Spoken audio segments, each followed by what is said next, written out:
Oh, whoops.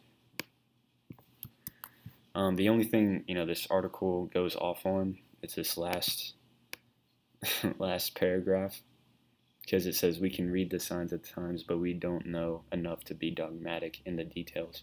So, I say it goes off because, hey, the scriptures say that we are supposed to be in prophecy, pertaining to Revelation. Let's see, I don't want to misquote it. The spirit of prophecy. Yeah, this is Revelation 19 and 10. It says, and I fell at his feet to worship him. All right, so John the Revelator fell at the angel's feet to start worshiping the angel. The angel said, and he said unto me, see thou do it not.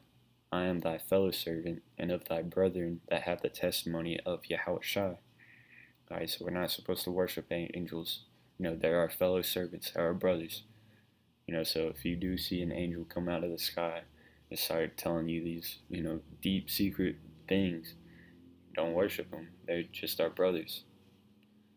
It says, worship the Most High, for the testimony of YAHAWASHI is the spirit of prophecy. So we are supposed to be in prophecy. So that's why I say this last article goes off. And it also talks about the Antichrist, which we know there are many Antichrists. Antichrist just means, against, Hamashiach, which means anointed or Christ. Mashiach, Hebrew is Hamashiach, Greek is Christ, which just means anointed.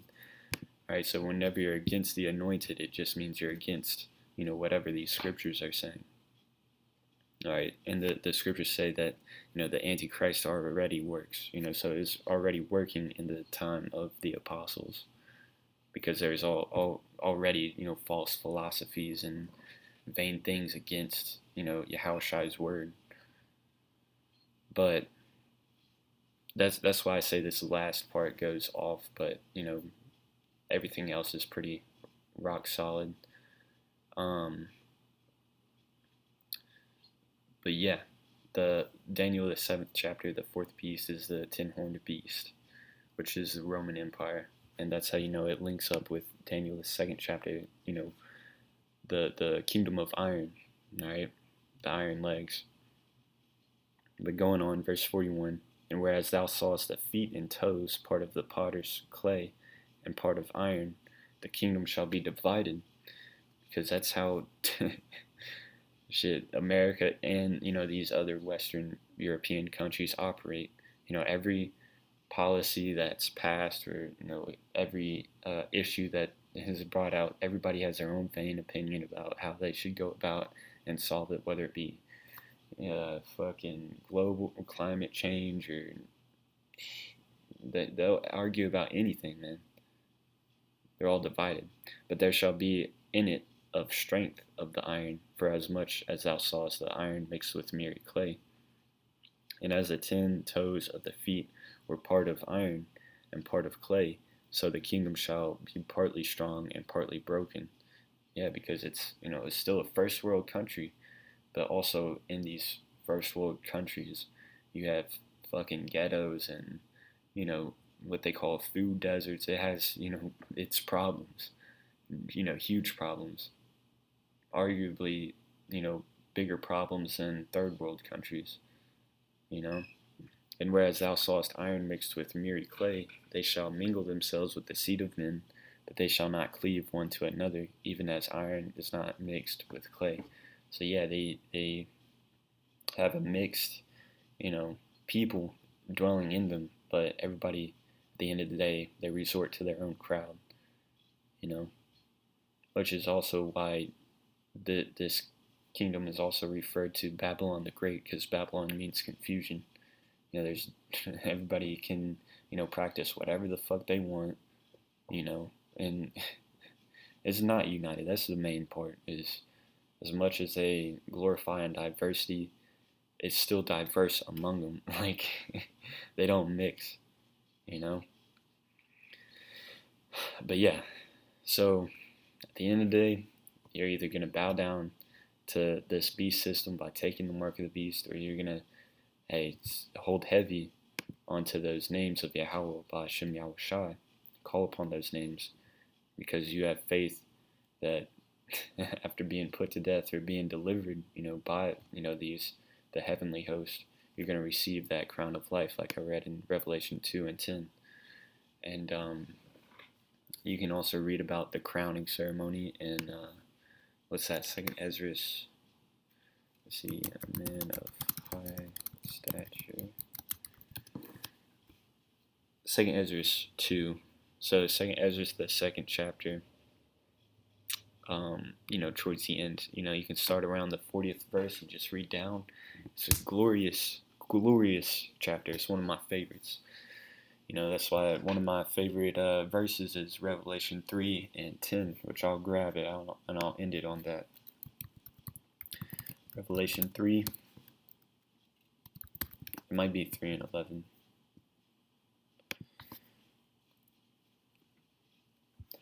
Revelation 3, yeah, and 11. Well, I'll start at 10 because it, goes with it.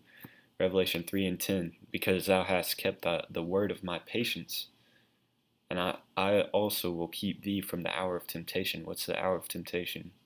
Them threaten your livelihood of, hey, you gotta take this mark or else you can't buy or sell. Fuck you, I don't want to buy and sell your ass. Or, oh, you better, whatever, use your imagination, use your vision that YAHAWASHI has given the elect, because that's ultimately who this, message is for. Is if you can vision these prophecies unfolding, you can see it, manifesting around you, and that's who this is for. Those are the ones that are gonna keep the Lord's word, anyways. And those are the ones that are going to be kept from the hour of temptation, which shall come upon all the world. Yeah, kind of like a global pandemic. It's the perfect, I don't want to say scapegoat, but it's the perfect, what's the word? Black Swan event, right? I remember the elders always talking about the Black Swan event. Yeah, Black Swan is an unpredictable event that is beyond what is normally expected of a situation and has potentially severe consequences.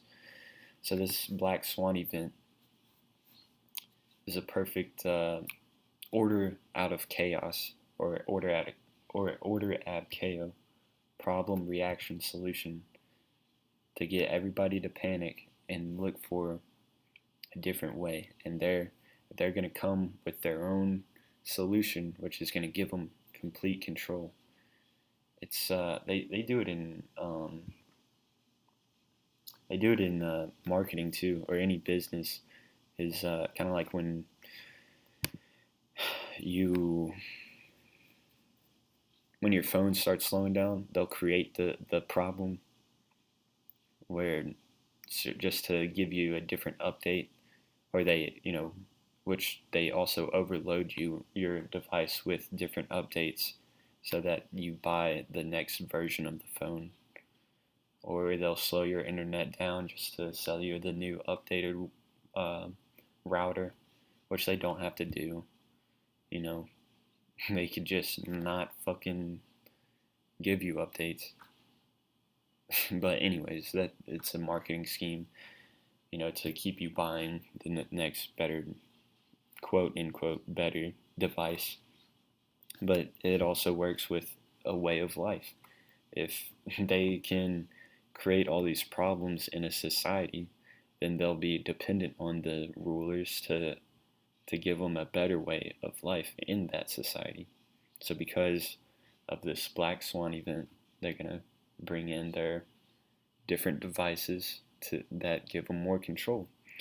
It's funny, like, it used to be a conspiracy that all these devices inside your house were spying on you. But then now it's just an accepted way of life, as everybody knows that, all these different algorithms are, know you better than you know yourself. They do track you. That's why your Bluetooth and Wi-Fi, on your smartphone turns on every day now, is so that you won't turn it off, because through those systems they track you. Every time you walk into a different building, it connects with the Bluetooth or Wi-Fi, in that building, so that they can send you ads on, different platforms. It's just an accepted way of life. Everybody knows that these things spy on you now, you know? But, hey, through that, that's how it's not enough. They want to put devices in you so you can never, buck up, They can just delete you from the system. But yeah, Revelation 3 and 10 continuing on, which shall come upon all the world to try them that dwell upon the earth. Behold, I come quickly. Hold that fast which thou hast, that no man take thy crown. Because that's what we're fighting for, baby. We're fighting to be kings alongside with YAHAWASHI. Kings under YAHAWASHI and alongside, on one accord with YAHAWASHI. With Yahweh, Ba'ashem Yahushua. That's a cool status to have, man. Fuck a chip that lets you go to Top Golf or fucking go to the next sporting event. Fuck that, dude. Give me a crown that I can say that I'm a king under the King of Kings. I want that status. So bring on those draconian measures. Because I'm looking for a better kingdom. Alright? Oh, matter of fact, let's go back to Daniel 2. Because this is, verse 44. It says, and in the days of these kings shall the Most High of heaven set up a kingdom. That's what we want. A kingdom established by Yahweh himself. Alright? That's going to set his only begotten son, Yahawashi, over that kingdom. And the ones that, crave that kingdom are going to be the first fruits of it. Alright, it says, which shall never be destroyed. Everlasting, forever young, baby. That fountain of youth. And the kingdom shall not be left to other people, but it shall break in pieces and consume all these kingdoms, and it shall stand forever. For as much as thou sawest that the stone was cut out of the mountain without hands, and that it brake in pieces the iron, the brass, the clay, the silver, and the gold, the great Yahweh hath made known to the king what shall come to pass hereafter, and the dream is certain, and the interpretation thereof sure. So this is gonna happen, man. Yahweh is gonna send Yahawashi to come back to gather the elect and destroy, all these vain philosophies, all these vain kingdoms and ideologies of how the earth should be, run. He's going to establish, a righteous way, man.